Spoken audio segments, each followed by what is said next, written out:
Halo, selamat malam.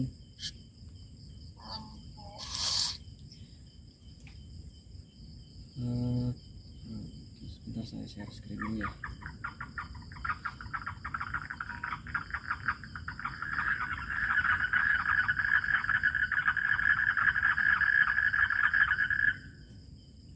Ayo, suara kodoknya mengganggu nggak? Suara kodok.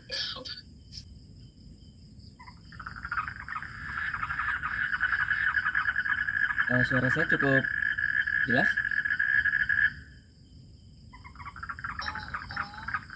Jelas nggak? Jelas kak. Jelas. Ya. Nomor berapa dulu yang mau dibahas? Dari awal aja kak. Oke, dari awal gimana soalnya? Ini saya nggak munculin soalnya, berarti kamu udah pegang soalnya ya? Ya kak. Apa yang diketahui? Yang diketahui.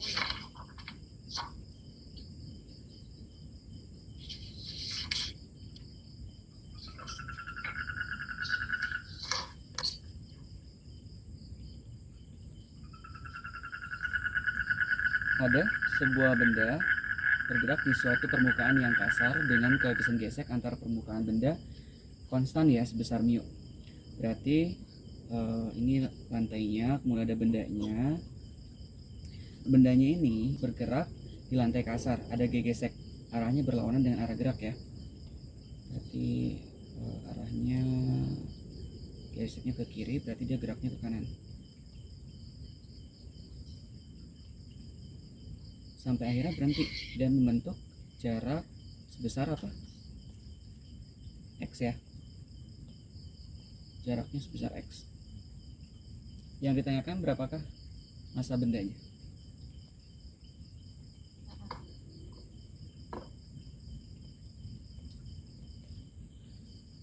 Di sini ada energi kinetik nih di awal. Kondisi awal itu dia punya energi kinetik E. Berarti kondisi akhirnya 0 ya, nggak ada energi kinetiknya ya. Karena dia berhenti kan. Iya, karena berhenti. Berarti pakai rumus yang mana?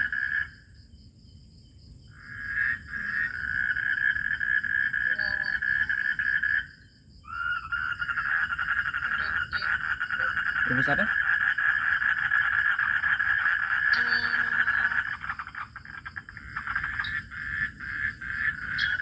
Ada gaya, ada ini, Ada gaya, ada jarak. ada energi. Apa?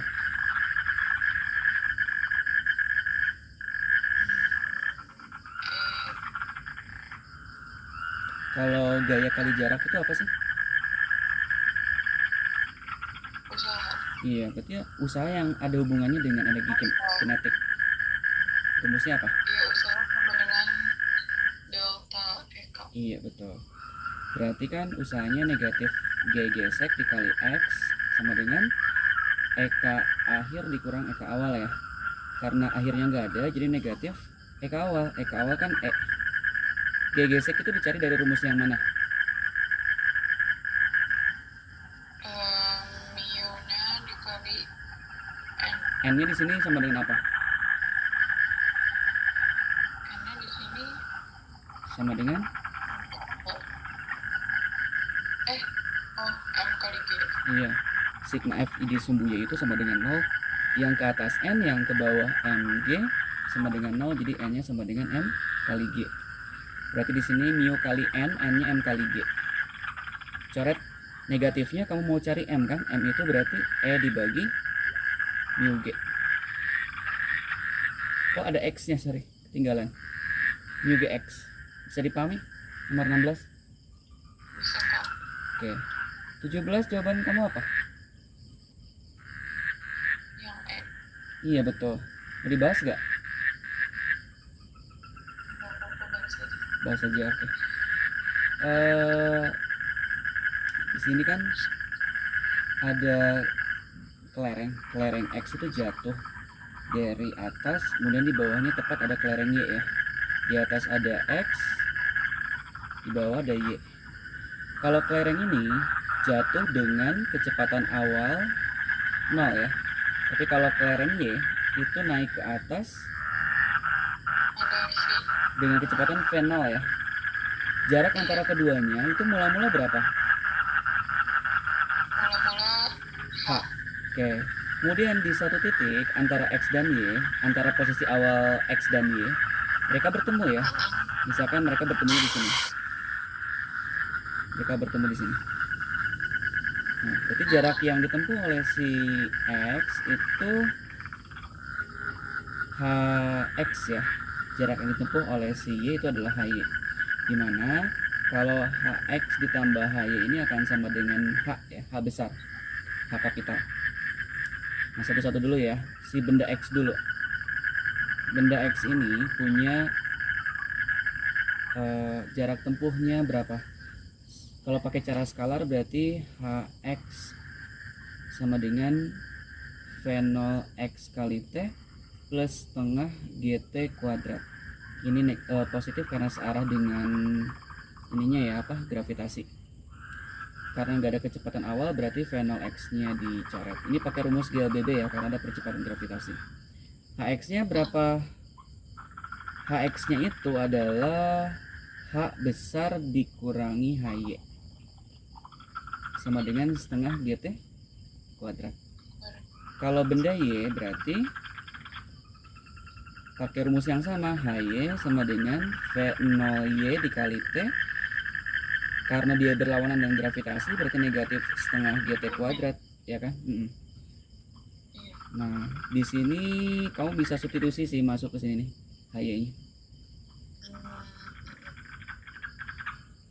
H dikurang. Oke, kita kan mau cari T ya. Iya. Kita substitusi aja dulu, berarti H dikurang dalam kurung V0Y kali T min setengah GT kuadrat sama dengan setengah GT kuadrat. Minnya masuk ya, H negatif V0Y kali T plus setengah GT kuadrat sama dengan setengah GT kuadrat. Habis. Coret, Berarti yang berarti T itu adalah H dibagi V0Y, di mana V0Y itu adalah V0 ya. Jadi jawabannya betul yang E. Ada pertanyaan enggak? belum, Kak. Oke, 18 kamu jawabannya apa? Yang A. 0,4. Betul ya. Dibahas enggak? Ya semuanya aja kan nggak apa-apa. Oke. Jadi di sini ada K-nya. K-nya itu 500 Newton per meter. Kemudian percepatannya itu adalah 20 meter per detik kuadrat. Massa baloknya 1 kg. Yang ditanyakan energi potensial pegasnya. Rumus energi potensial pegas itu kan setengah kx kuadrat ya. Kalau simpangannya horizontal seperti ini kan pakainya huruf X ya simpangannya. Nah, kalau kita kaitkan dengan percepatan itu ada hubungannya nggak dengan X? Ada. Percepatan itu kan negatif omega kuadrat A sin omega T plus theta 0 ya, kalau dalam bentuk persamaan getarannya ya. Kalau simpangan itu sendiri adalah A sin omega T plus theta 0. Karena ini adalah X, maka A itu sama dengan negatif omega kuadrat X gitu ya. Berarti bisa dimasukkan ke EP, bisa EP sama dengan setengah K. X-nya itu berarti dari sini apa? Negatif A per omega kuadrat ya, betul. Jadi di sini negatif A per omega kuadrat. Tapi di sini kan dikuadratin ya, jadinya positif tuh. Setengah K A kuadrat per omega pangkat 4. Omega apa? Kamu cari omega dari mana? Di sini kan nggak ada omega, yuk.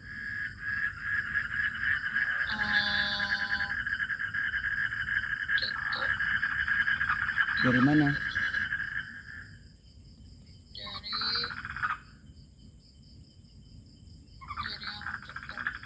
Dari apa? Nggak tahu, Kak. Kira-kira ini berfungsi nggak ada dikasih K dikasih M. Nah, jadi yang kamu tahu deh, omega itu rumusnya apa? Yang kamu tahu apa? 2pi ya. Terus 2pi per T kan? Selain itu ada lagi nggak bentuk omega yang kamu tahu? Omega. Nah, ini nih bentuk yang lain ya. Omega itu adalah akar dari K per M.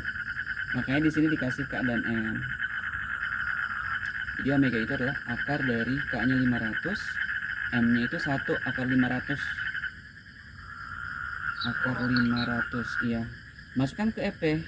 EP sama dengan setengah, K-nya 500, A-nya 20 dikuadratin, terus di sini ada akar 500 dikali 4. 25.200. Kalau dicoret 500 di atas berarti ini tinggal pangkat 2 ya? Benar gak? Iya, iya. Pangkat 2 kan? Oke, berarti atasnya 400, bawahnya 1000. Jadinya 0,4 Joule, betul. Bisa dipahami? Bisa. Ada yang tanyakan nggak? Belum. 18 sudah. Oke, kita ke 19 ya. 19 ini jawaban kamu apa?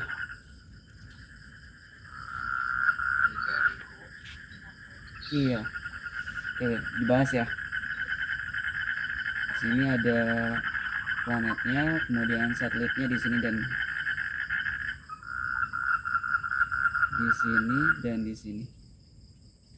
Jarak dari satelit yang pertama ke planet dan satelit kedua ke planet.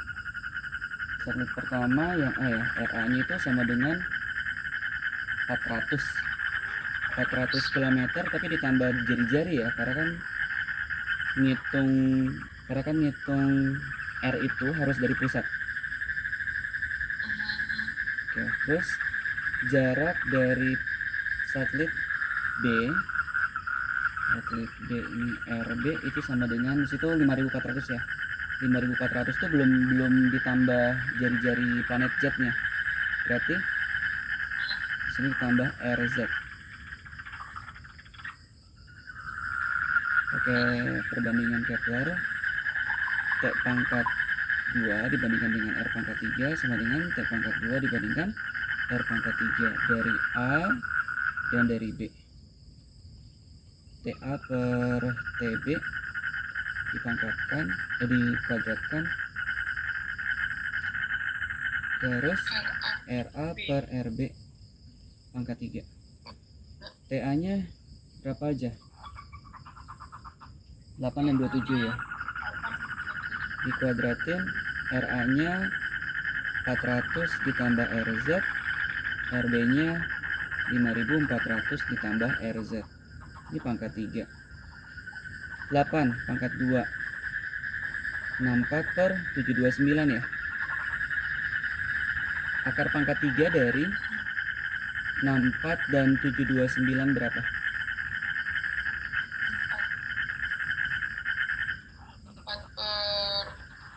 4 per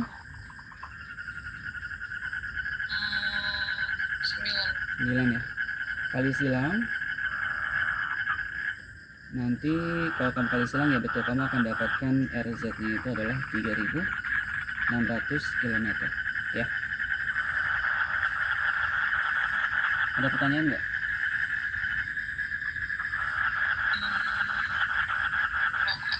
Kalau nomor 20 jawaban kamu apa? Yang D.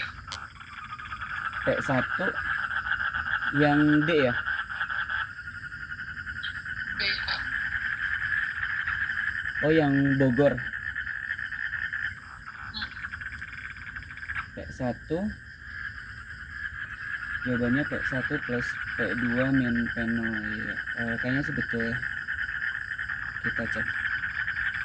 Ini ada wadah, ada 3 titik. Titik yang pertama itu ada pada ketinggian ada pada kedalaman H1. Terus titik yang kedua ada pada kedalaman H2. Titik yang ketiga ada pada kedalaman H1 plus H2 ya.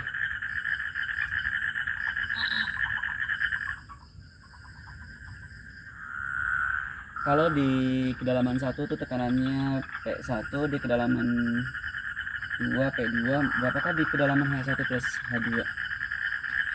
Nah, P1 sama dengan P0 ditambah rho G H1. P0-nya tekanan atmosfer ya, di sini ada tekanan atmosfer. Berarti kalau H1 itu sama dengan P1 min P0 per rho G ya. Dengan pola yang sama, H2 itu berarti P2 min P0 per rho G. Kalau kita mau cari P di titik 3 misalkan, P3 itu adalah rho G H3 ditambah P0. P0 ditambah rho G H3. H3-nya kan H1 tambah H2, berarti P0 plus rho G dalam kurung H1 ditambah H2.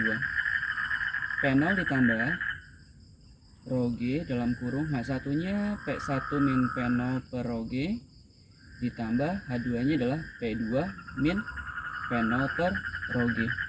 Di sini nanti kamu coret rho G-nya, terus P0 ditambah P1 min P0 ditambah P2 min P0. Berarti kan coret 1 tuh P0 nya. Coret 1 kita dapat P1 ditambah P2 min P0 ya. Betul. Ada pertanyaan enggak? Itu awalnya ternyata P1 sama dengan P0 tambah rho G itu. Kenapa? Itu yang awalnya kenapa P1 sama dengan P0 tambah rho GH. Kenapa ada P0-nya gitu? Iya. Fluida itu gak cuma zat cair ya, gas juga. Hidrostatis itu fluida khusus untuk zat cair. Nah, untuk fluida jenis yang lain ada gas, di atasnya ada udara, gas juga menekan dari atas. Jadi sebenarnya di titik 1 itu, di titik manapun itu selalu ditekan oleh air dan udara di atasnya. Kalau tepat di permukaan berarti udah nggak ada tekanan air ya, adanya tekanan udara. Berarti nanti ketika ditanyakan di permukaan berapa, di permukaan cuma tekanan atmosfer aja atau tekanan dari udara aja gitu. Kira-kira sudah terjawab belum? Apalagi? Udah. Oke, nomor berikutnya ya. Jawaban kamu apa nomor berikutnya?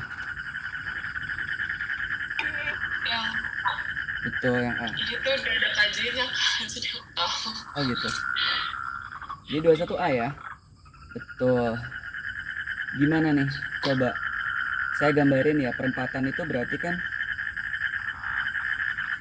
ini ya. Orang di perempatan. Oke, anggap saya gambarkan orangnya di tengah-tengah. Kemudian ada mobil ambulan mendekat dan menjauh. Awalnya dia mendekat mobil ambulannya, kemudian menjauh. Pada saat mendekat itu posisinya di A misalkan ya. Pada saat sudah menjauh berarti posisinya di B. Frekuensi yang didengar oleh orang atau FP ya, ketika mobil ambulan ini masih di posisi A atau pada saat mendekat 900.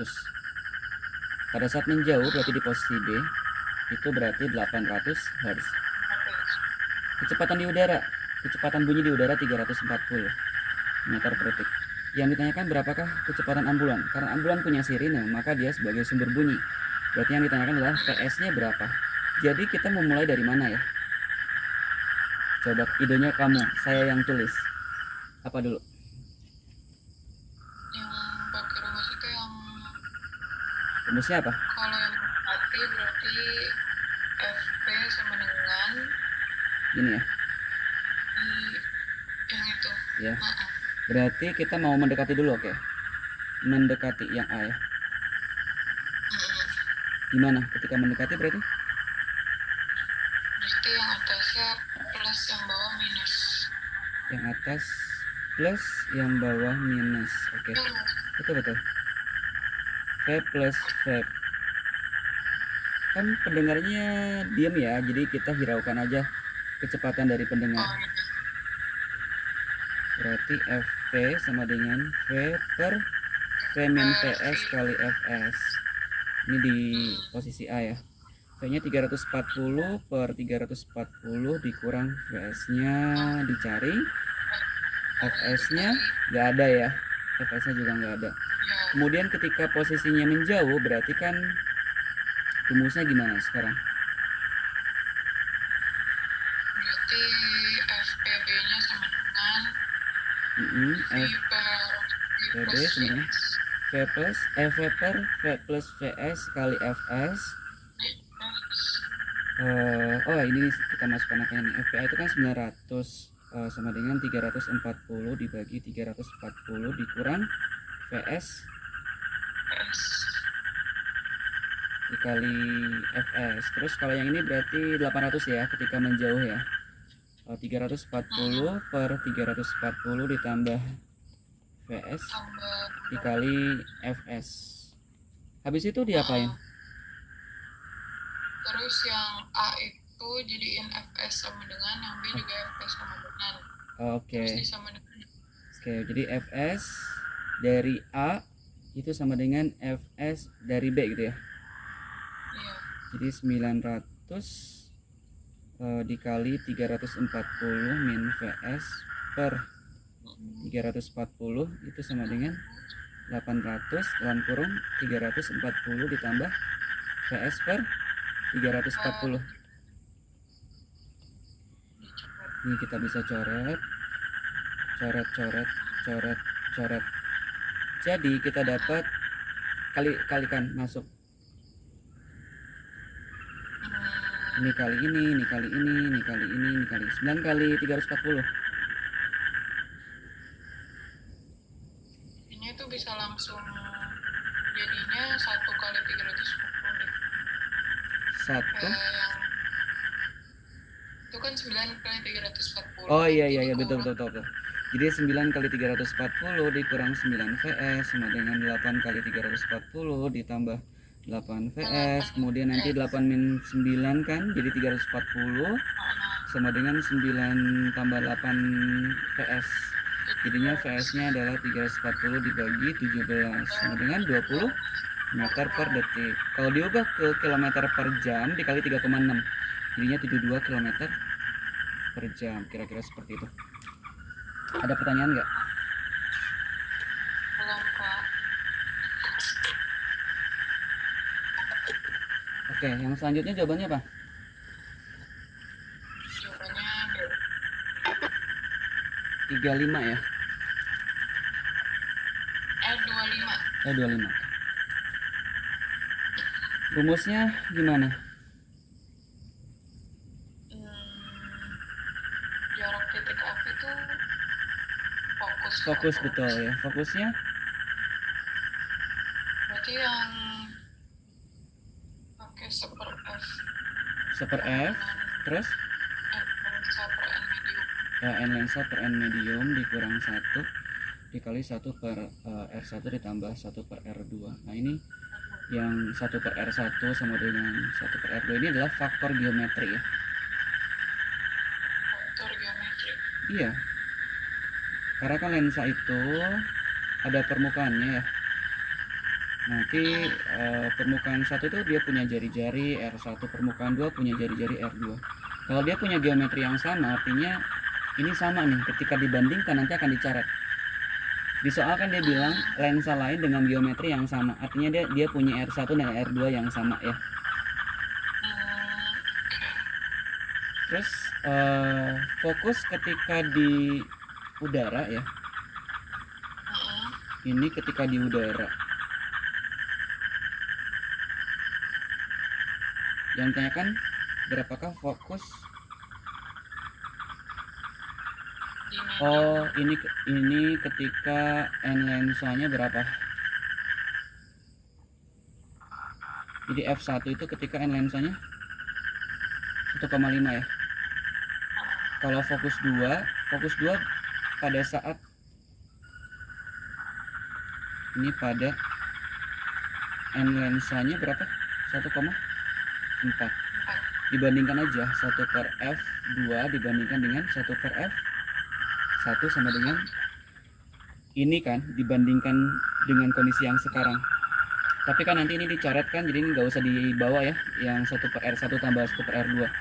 Jadi tinggal n lensa 2 dibandingkan dengan n mediumnya, n udara min 1 per n lensa 1 per n mediumnya dikurang 1.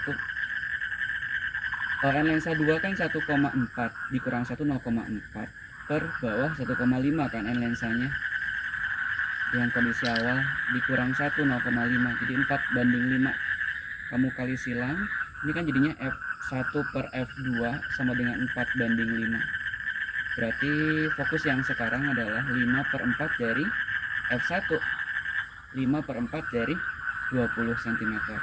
20 bagi 4 5, 5 kali 5 25. Bisa dipahami? Oke. Ada pertanyaan enggak? Selanjutnya berapa kali jawabannya?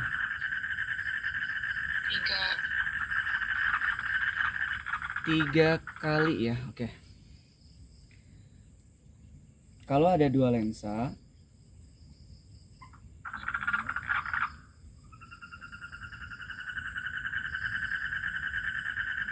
ini lensa 1, ini lensa 2, jarak antara keduanya itu D.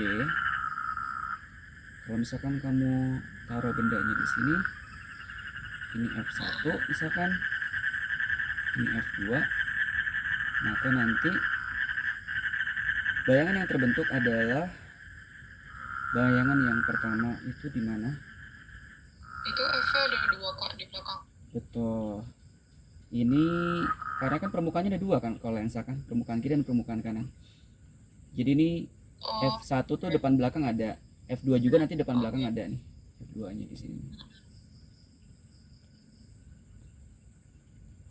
Nah, kalau pakai sinar istimewa kan dapat sinar datang, siar sumbu utama akan dibiaskan ini. Sinar datang, siar sumbu utama akan dibiaskan menuju fokus, sinar datang yang menuju fokus akan dibiaskan siar sumbu utama. Ya. Oh, ini biar masuk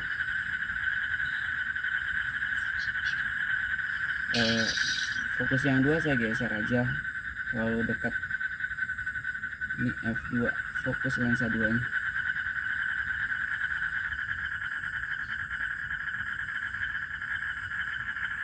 Nah, berarti bayangan yang pertama, bayangan yang dibentuk oleh lensa 1 itu di sini nih posisinya ya.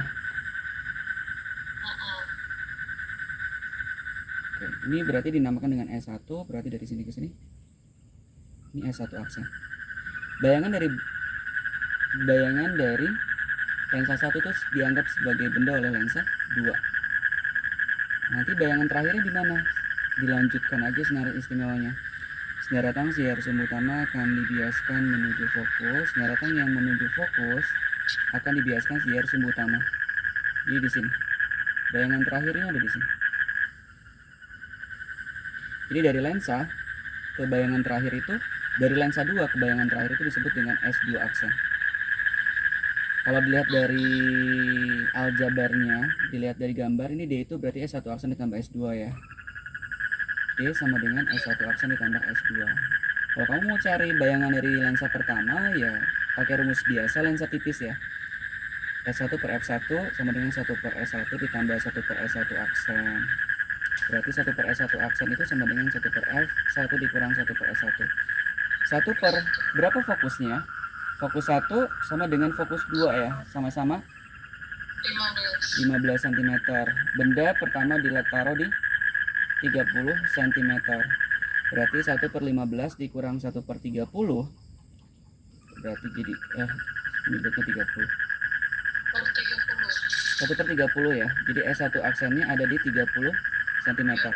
Sebenarnya nanti pada praktek prakteknya kamu nggak perlu hitung ya, karena si S-nya ditaruh di R. Kalau F-nya 15, R-nya pasti 2 kalinya ya, R-nya 2 kali F. R-nya juga 30, artinya kan si bendanya ditaruh di R. Kalau benda ditaruh di R, maka bayangan juga akan ada di R. Makanya bayangannya juga 30 cm. Perbesaran 1 berarti S1 aksen dibagi S1, dimutlak aja.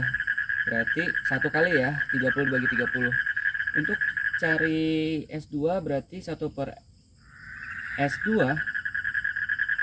aksen sama dengan 1 per F2 min 1 per S2. S2 nya dari D, D sama dengan S1 aksen ditambah S2. Berarti S2 nya berapa?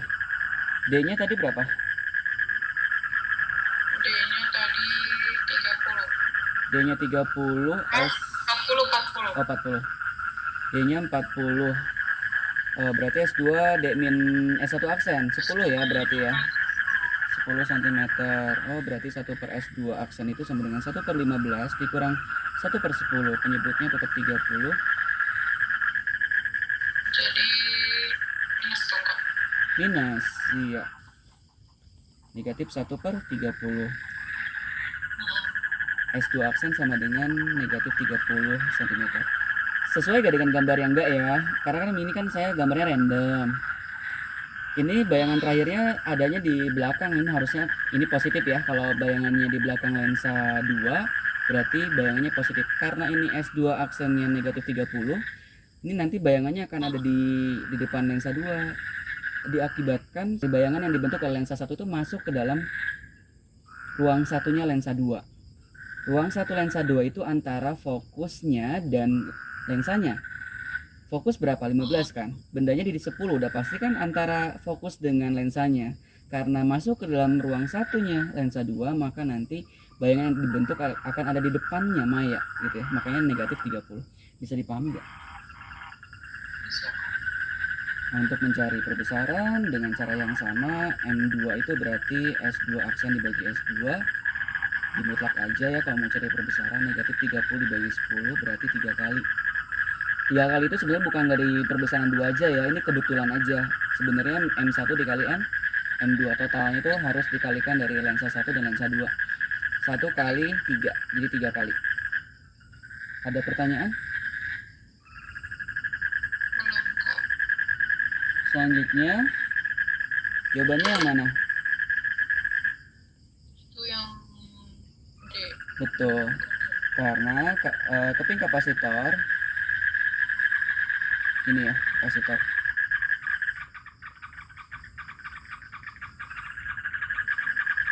itu dipengaruhi oleh yang pertama D-nya, kemudian luas keping A-nya, sama ini apa isinya, apa nih, dikasih jeroan apa nih antara dua keping ini. Ini bahan dielektrik. Bahan dielektrik itu nanti pengaruhnya ke konstanta Lambangnya apa?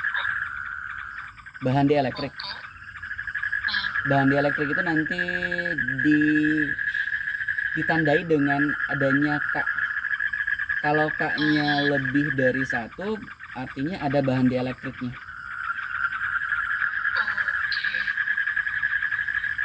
Kalau K-nya sama dengan 1, artinya kapasitornya kosong. Kapasitor kosong. Rumusnya apa? Rumus kapasitansi kapasitor C sama dengan K epsilon 0 per D dikali A. K epsilon 0 A per D ya. Gitu. Ada pertanyaan nomor 24?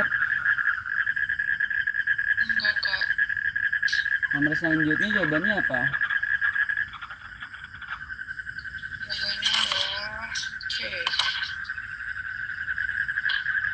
C 60 ya? Iya. Apa aku salah lihat?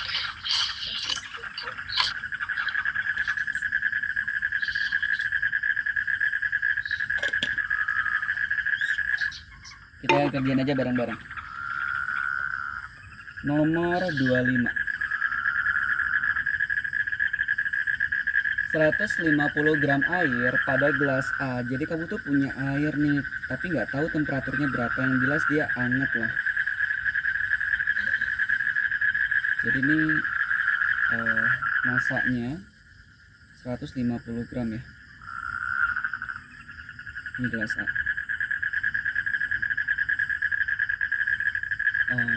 Ingin diketahui suhunya dengan cara dicampur air yang sudah diketahui suhunya dengan gelas A tadi, dengan air dalam gelas A tadi. Cara mencampurnya gimana? 100 gram air A ya, saya sebutnya air A aja ya, dicampur dengan 200 gram air X deh, air yang lain gitu, bersuhu 48 derajat Celcius. Kemudian kamu mencampur 50 gram air A dengan berapa gram? 150 gram air X yang bersuhu 50 derajat Celcius. Dan keduanya itu punya suhu campuran yang sama ya. Ini kan air sama air kan. Kamu pakai asas black dong ya kan. Ki lepas sama dengan Ki terima.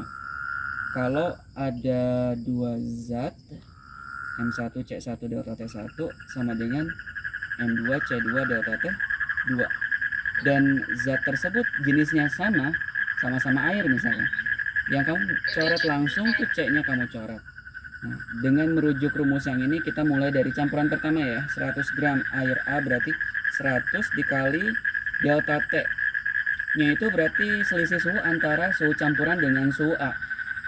Sebenarnya kita nggak tahu ya campuran ini akan lebih besar apa lebih kecil nih dibandingkan suhu A nih.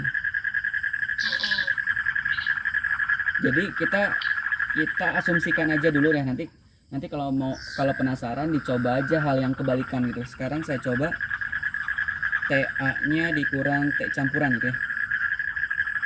Sama dengan 200 gram air dikali, kalau A-nya lebih besar dibandingkan suhu campuran, maka nanti si suhu X akan lebih kecil dibandingkan suhu campuran. 48 derajat Celcius dikurangi enggak balik ya, TC dikurangi 48 derajat gitu. Oh, berarti perbandingannya adalah TA banding TC dibandingkan TA dikurang TC dibandingkan TC dikurang 48, itu sama dengan 200 banding 100 atau 2 banding 1.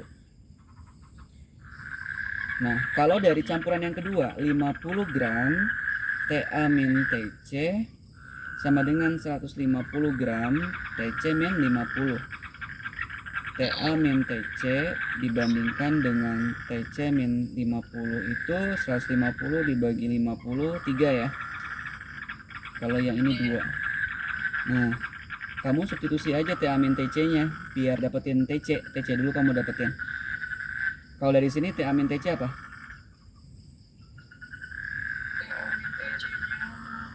Dua dalam kurung TC min 48 ya. Kalau dari sini TA min TC nya 3 dikali TC min 50. Oke. Nah, nanti kan substitusi aja. Jadi 2 TC min 2 kali 48 sama dengan 3 TC min 3 kali 50. Berarti TC ya kan, dipindahkan 2 TC ke kanan dikurang jadi TC doang. 3 kali 50 dikurang 2 kali 48 berapa?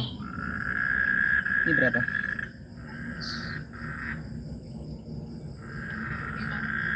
Hmm?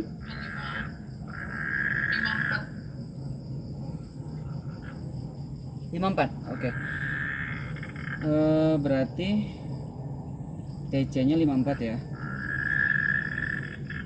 Kalau kamu mau cari TA, pilih salah satu aja. Misalkan mau pakai yang ini. Berarti TA min TC, TA min 54 ya, sama dengan 2 kali 54 dikurang 2 kali 48. Berapa tuh? 2 dalam kurung 54 dikurang 48. Berapa ya? 12. Yang kanan 12 ya? Iya. Yang ini kan masih, oh berarti TA itu adalah 12 ditambah 54 berapa dong?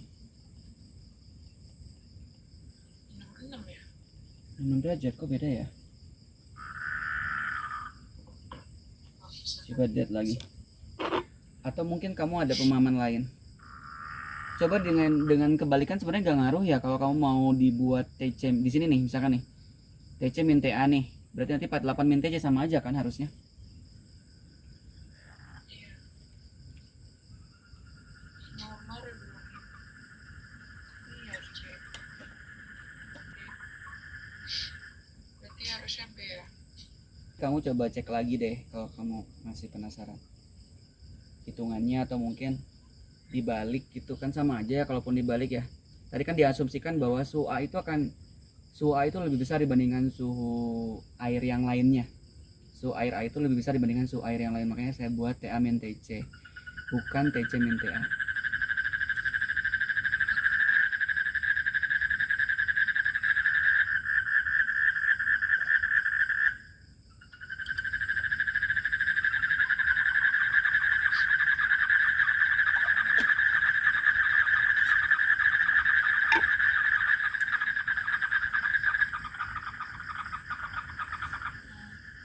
Nomor 26 jawabannya apa?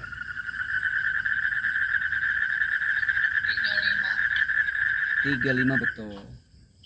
Gimana caranya?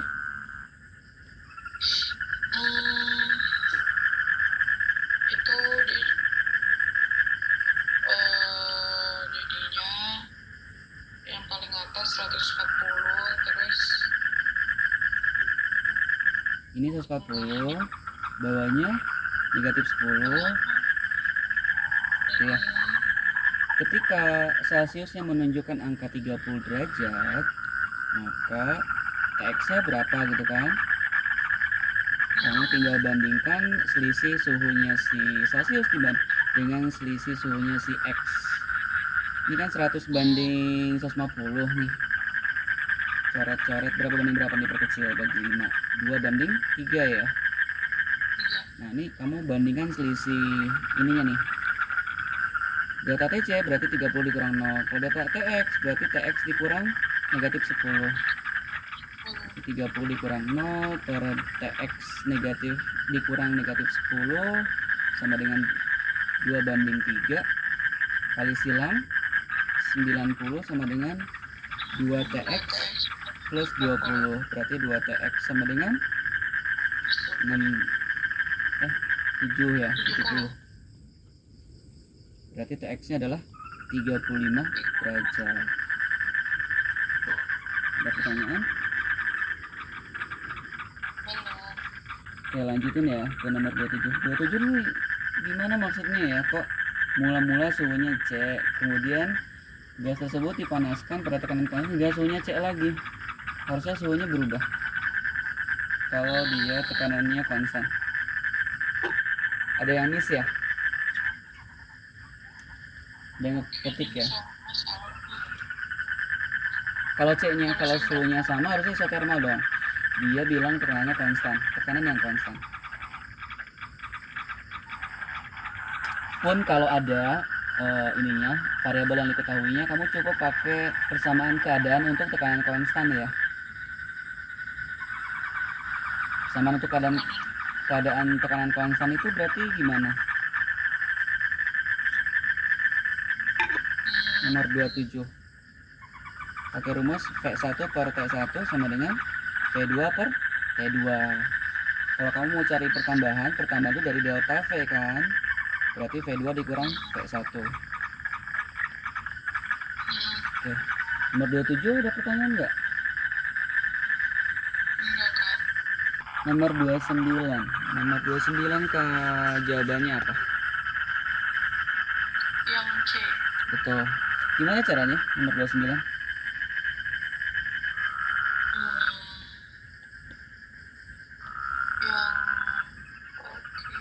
Ini kan ada baterai.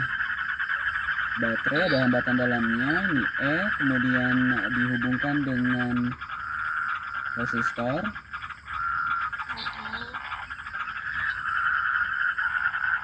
Ini ya. Di sini ada berapa di sebelah kiri resistornya? 830 ya. Kalau ini 200, yang bawahnya 800. Saya namakan ini titik X, ini titik Y. Atau saya namakan titik AB. Nah, arus yang masuk ke 800 ohm saya namakan arus Y. Yang masuk ke 200 ohm saya namakan arus X ya. Terus yang keluar dari baterai sebagai arus total atau I-nya. Di sini diketahui R kecilnya itu 10 ohm. Dan arus yang mengalir pada 800 ohm itu sebesar 1,2 miliampere. Terus gimana caranya? Gimana ini langkah-langkahnya yang kamu tahu? Diapain dulu? Cari IX terus nanti jadi arus total. Cara nyari EX-nya gimana? Perbandingan aja. Bisa, berarti perbandingannya gimana? Berarti IX per IY sama Sama dengan per RX. so, berarti area-nya 800 banding 200, berarti 4:1 ya. Terus habis itu? Habis itu berarti IX-nya 4,8. IX-nya 4,8. IX sama dengan 4Y. Berarti ditambah 6. 4 kali 1,2 4,8 ya. Totalnya I-nya adalah IX tambah IY. Berarti tambahin jadi berapa totalnya? 6 ya? Oke. Karena I itu adalah GGL dibagi R besar tambah R kecil, berarti E itu adalah I dalam kurung R besar tambah R kecil. I-nya adalah 6 kali 10 pangkat min 3. R besarnya berapa tuh totalnya? R besar ini. Berarti 1/200 tambah Berapa? 990 Mas. Iya. 990 ditambah R kecilnya 10 berarti 1000 ya. 1000 kali 10 pangkat min 3 kan habis jadinya 6 volt. Jadi yang C. Oke, ada pertanyaan enggak? Belum. 30 gimana?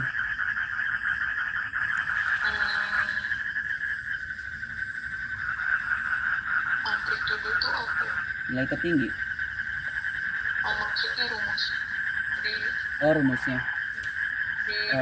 Kan gini, ketika ada suatu rangkaian, di rangkaian RLC ya,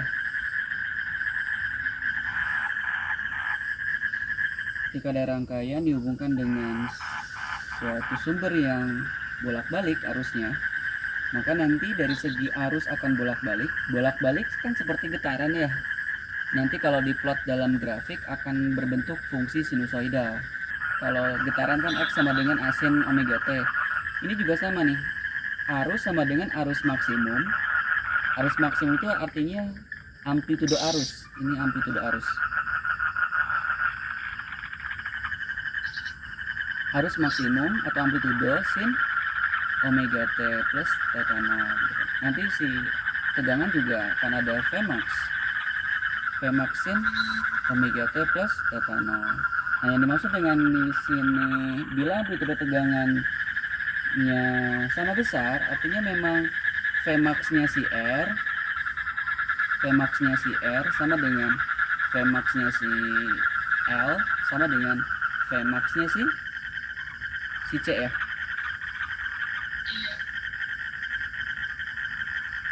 Total tegangan maksimum itu kan di situ udah dikasih tahu 100. Didapat dari mana? Dari diagram fasor sebenarnya ya. Diagram fasornya gimana? Ini ada L, ini C, ini R. Nah, karena VL dan VC nilainya sama, berarti kan kalau misalkan VC dan VL tuh gedean VC nih misalkan ya, berarti kan akan ke atas vektornya, VL min VC, sedangkan vektor VR nya ke kanan, ini VR. Nanti totalnya itu adalah sini, ini sebagai V nya, V maksimum. Berarti kalau pokoknya V nya itu kalau pakai vektor itu akar dari VR kuadrat ditambah VL min VC kuadrat. Kalau kita mau cari yang maksimum berarti ini tinggal ditambahin maksimum aja. V maksimum sama dengan akar dari V maksimum dari R dikuadratin tambah V maksimum dari L dikurangi V maksimum dari C.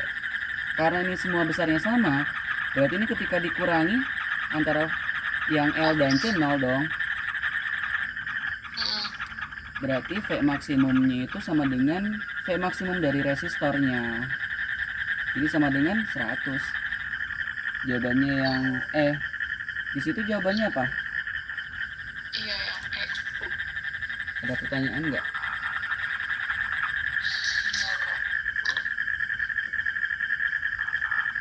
Selanjutnya,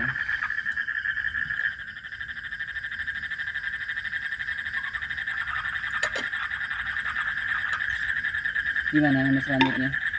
Caranya?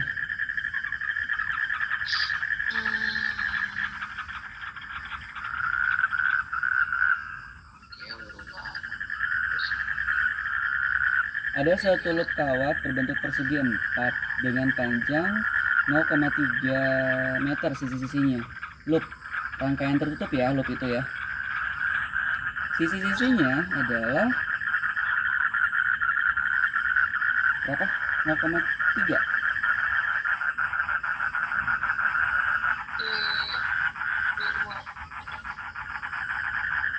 Terus ditembus oleh medan magnet. Di sini nggak dikasih tahu ditembusnya itu keluar atau masuk, jadi bebas ya. Kita misalkan masuk aja.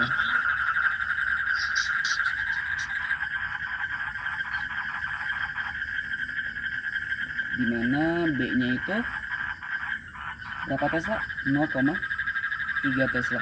Ini sebagai medan magnet eksternal ya. Medan magnet eksternal. Selanjutnya, jika medan magnet berubah arah dalam 1,5 detik dan besarnya menjadi 0, berubah arah itu berarti jadi negatif ya. Jadi awalnya kan B1-nya 0,3 Tesla, kemudian B2-nya jadi negatif 0,2 Tesla. Maka rata-rata GGL induksi dalam loop kawat tersebut adalah rumus GGL. Apa rumusnya?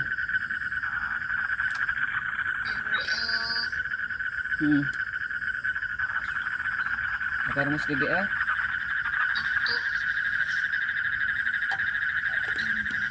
Sama dengan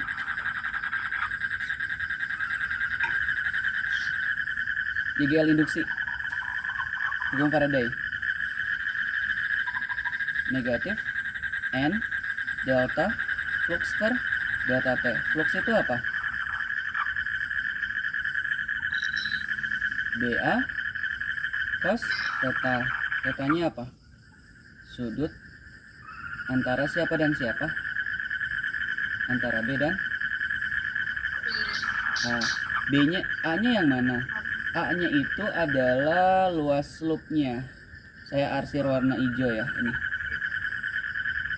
Ini luas loopnya. Vektornya kemana? Vektor itu tegak lurus dengan bidang ini ya. Jadi kalau ditanya sejajar gak sih arah arah medan magnet dengan arah vektor luasan ini? Sejajar. Berarti kalau sejajar, kalau enggak 0 ya 180 ya. Nanti cosnya akan bernilai 1 lah, negatif 1 atau 1 gitu. Nah di sini kan yang berubah B-nya. Jadi GGL sama dengan, ini ada berapa suatu ya, berarti satu ya, n nya satu berarti negatif delta flux itu kan BA cos theta per delta T. Cos theta-nya kan di sini karena sejajar berapa, satu ya, kalau nggak satu min satu, anggap aja min satu gitu kan, jadinya plus A kali delta B per delta T. Sampai sini paham? Tadi tegak lurus apa sejajar kak? Sejajar. Yang arahnya. Bayangkan jadi ini nih ya, arah vektor luas itu tegak lurus dengan bidang ini. Kalau tegak lurus dengan bidang ini kan jadinya sejajar dengan medan magnet dong. Kalau sejajar kan nanti sudutnya itu kalau nggak 0 180 ya. Iya. Kalau kita berdasarkan gambar sih ini harusnya tegak lurusnya itu menghadap ke kita, si A nya itu. Berarti kan dia akan berlawanan arah dengan si medan magnetnya. Kalau berlawanan arah berarti cos 180. Cos 180 itu negatif 1, makanya saya tandain positif di sini. Bisa dipahami? Bisa kak. Ini negatif 1, negatif plus. Karena yang berubah adalah B-nya, maka A-nya saya keluarkan dari delta. Jadi dalam delta itu cuma B doang. Berarti A itu dalam kurung B2 min B1 dibagi delta T. Ada gak luasnya? Oh, luasnya dicari ya. Panjang kali lebar 0,3 kuadrat. 0,3 kuadrat dalam kurung B2 nya negatif 0,2 dikurang B1 nya 0,3. Dalam waktu berapa detik? 1,5. Dalam waktu 1,5 detik. Berarti 0,09 dikali negatif 0,5 ya, dibagi 1,5. 0,0 negatif 0,045.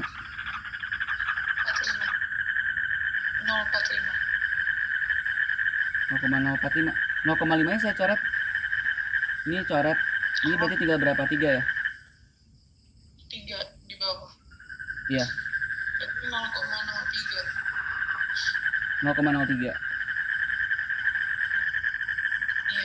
0,03 volt ini kan belum jadi milivolt. Kalau jadi milivolt dikali 1000.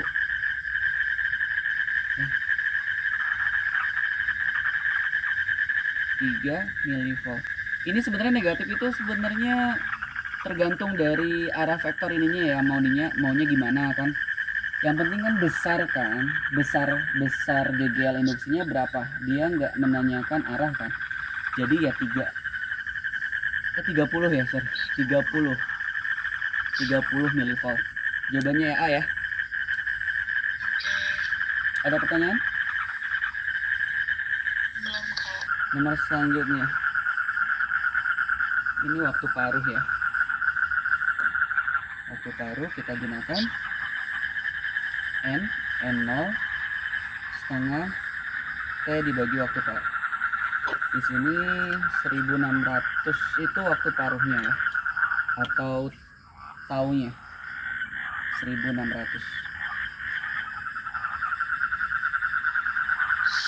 Bila sebongkah batu mengandung 0,2 gram radium, maka jumlah radium dalam batu tersebut 12.800 tahun yang lalu. Berarti ini sebagai N-nya ya, 0,2 gram ini. N0-nya berapa kalau T-nya adalah 12.800 tahun. Ya, jadi N0 itu sama dengan N dibagi setengah pangkat T per waktu paruh. N-nya adalah 0,2 dibagi setengah pangkat 12.800 dibagi 1.600 berapa? 128 dibagi 16 8. berarti 0,2 dibagi 8 ya? Iya. Dipangkatkan 8 berapa?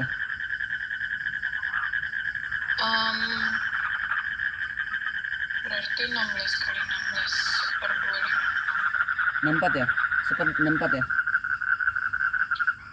Seper 256 ya bener. Jadi sama dengan 0,2 dikali 256. Berapa? 51,2. Oke.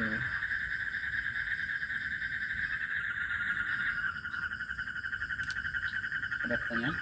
Sama kan dengan kuncinya? Mm-mm.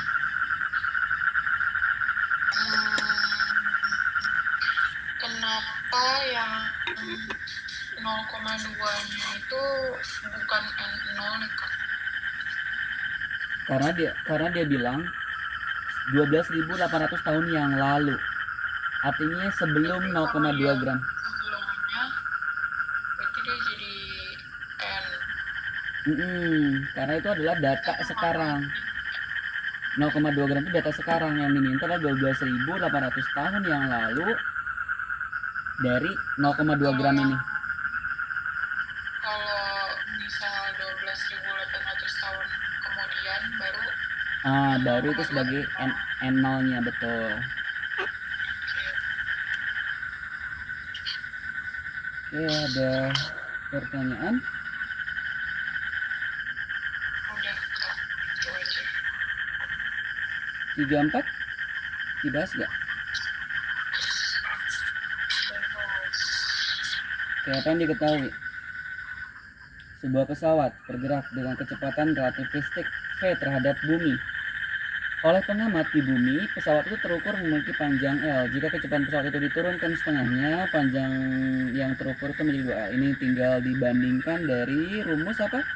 L sama dengan L0 akar 1 min V kuadrat per C kuadrat ya. Jadi yang diminta adalah membandingkan nilai yang diukur terukur dengan yang ada di dalam akar. Ini dengan ini. Oke, berarti L yang terukur sekarang dengan yang sebelumnya itu adalah akar dari 1 min V2 yang sekarang per C kuadrat per akar 1 min V1 kuadrat per C kuadrat. Sekarang yang terukur jadi berapa? Jadi 2L. Awalnya kan terukurnya L. Jadi kuadrat sebelah kiri ya, sebelah kanan jadinya tanpa akar. 1 min V2 kuadrat per C kuadrat per 1 min V kuadrat per C kuadrat. Ini coret-coret jadi 4 ya. 4 1 min V kuadrat per C kuadrat sama dengan 1 min V2 kuadrat per C kuadrat. 4 min 4 V kuadrat per C kuadrat sama dengan 1 min V2 kuadrat per C kuadrat. Kita mau cari V itu. Kita mau cari V2. Gimana tuh kalau mau cari V2? V2 kayaknya cari V1 deh Kak. V2-nya itu setengah V1. Oh iya. Oke. Maka nilai V itu berapa gitu ya? Ini udah benar sampai sini ya. Cuma V2-nya jadi setengah V gitu ya. Iya, setengah V. Oke. Jadi 4 V kuadrat per C kuadrat dikurang, ini kan setengah nih, setengah V kuadrat per C kuadrat sama dengan 4 dikurang 1 ya. 4 V kuadrat per C kuadrat min 1/4 ya. Berapa penyebutnya? 16 min 15/4 3 jangan ini. Jadi V per C itu adalah akar dari 3 kali 4 dibagi 15 ya. Iya. Coba 4 kali 3 per 5 kali 3. Coret-coret akar 2 per akar 5 kali akar 5 per 2 akar 5 per 5 ya, C. Ini V per C, jadi 2 akar 5 per 5 C. Yang B ya. Iya. Ada pertanyaan nggak? Enggak Kak. Oke, selanjutnya. Suatu partikel. Kalau menurut saya nih ya, kalau tipe jawaban seperti ini kamu akan menyelesaikan ini pakai rumus ABC nih kayaknya. Min B plus minus gitu. Iya, Jadi nanti kamu akan membentuk suatu persamaan kuadrat. Nanti siapa A, B, C-nya masukkan ke situ akan dapat itu. Oke, kita coba ini ya, tulis apa yang diketahui dulu. Yang diketahui di sini ada energi diamnya N0 dan momentumnya dan kinetiknya. Misalkan X itu adalah PC dibagi N0. Yang ditanyakan adalah K dibagi N0 nya berapa. Hubungannya gimana antara momentum, energi kinetik, energi diam.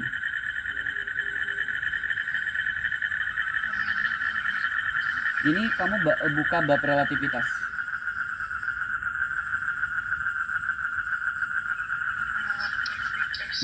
Coba hubungan antara si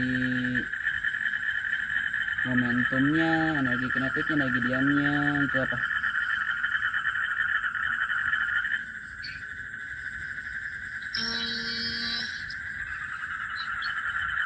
Tunggu, itu yang PC itu bisa cahaya lagi.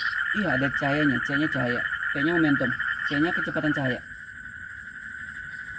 Energi momentum. Jadi energi total itu sama dengan energi total kuadrat itu sama dengan PC kuadrat ditambah M0C pangkat 2, dimana E itu adalah energi total ya, energi total. Kalau N0 itu energi diam. Energi total itu rumusnya adalah MC kuadrat, tapi kalau energi diam M0C kuadrat. Kalau mau dihubungkan dengan energi kinetik, energi total itu sama dengan, atau gini, energi kinetik itu atau K sama dengan energi total dikurangi energi diam, atau sama dengan MC kuadrat dikurangi M0C kuadrat. Berarti kalau diminta K per N0, K itu kan E min N0 ya, dibagi N0. Berarti E min N0, E per N0 min 1. Nah, kalau kita hubungkan dengan ini, jadi gimana ya? Hubungan. E per N0 min 1. Oh, iya. Oh, gini. PC pangkat 2 sama dengan apa? E kuadrat dikurang N0 kuadrat ya? Kalau kita keluarkan N0-nya, N0 kuadratnya di dalam kurung apa? E kuadrat per N0 kuadrat dikurang 1 dong. Saya tuh ingin apa? Berusaha untuk menyamakan polanya dengan yang ini nih. Biar nanti kita bisa keluarkan, tapi kayaknya enggak ya. Berarti ada yang E per P0 plus 1 nih ntar. Oh iya, PC per N0 dikuadratin ya, sama dengan E per N0 kuadrat min 1. Nah, PC per N0 itu adalah si X. X kuadrat sama dengan E per N0 kuadrat min 1. Kita mau cari si K per N0 ya. Oke.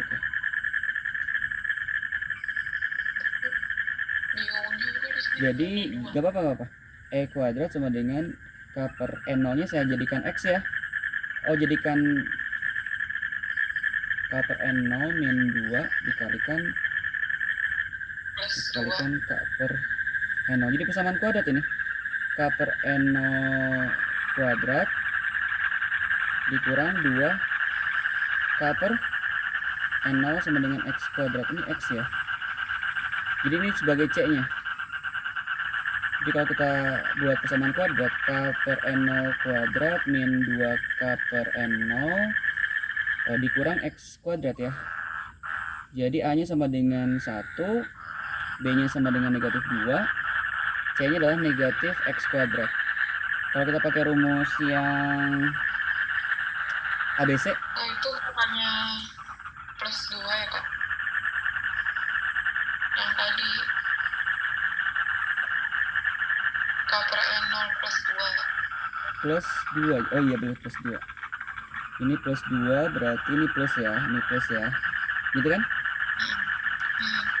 B-nya plus 2. Terus C-nya berarti pakai apa? Jadi K per N0 itu sama dengan negatif B plus minus akar dari B kuadrat min 4AC per 2A. K per N0 itu negatif 2 plus minus akar dari B kuadrat 2 kuadrat min 4 kali A-nya 1, C-nya negatif X kuadrat per 2 kali 1. Jadi negatif 1 plus minus akar dari 4 ya, 4 plus 4x kuadrat dikeluarkan 4-nya jadi 2 dong. Iya. 1 plus x kuadrat. Tapi nggak ada 2 di luar ya. Itu harusnya 2-nya Oh iya dibagi 2. Iya. Iya. Sebentar. Ini ada yang kurang. Ini berarti harusnya masih bagi 2 ya. Negatif 1 plus minus 2 per 2 akar 1 plus x kuadrat. Jadi jawabannya negatif 1 plus minus akar 1 plus x kuadrat. Min 1. Ada 2 kemungkinan berarti min 1 plus akar 1 plus x kuadrat atau min 1 min akar 1 plus x kuadrat. Min 1 plus sama min 1 min. Min 1 min nggak ada kan? Adanya min 1 plus. Min 1 plus akar 1 plus x kuadrat yang A. Ada pertanyaan?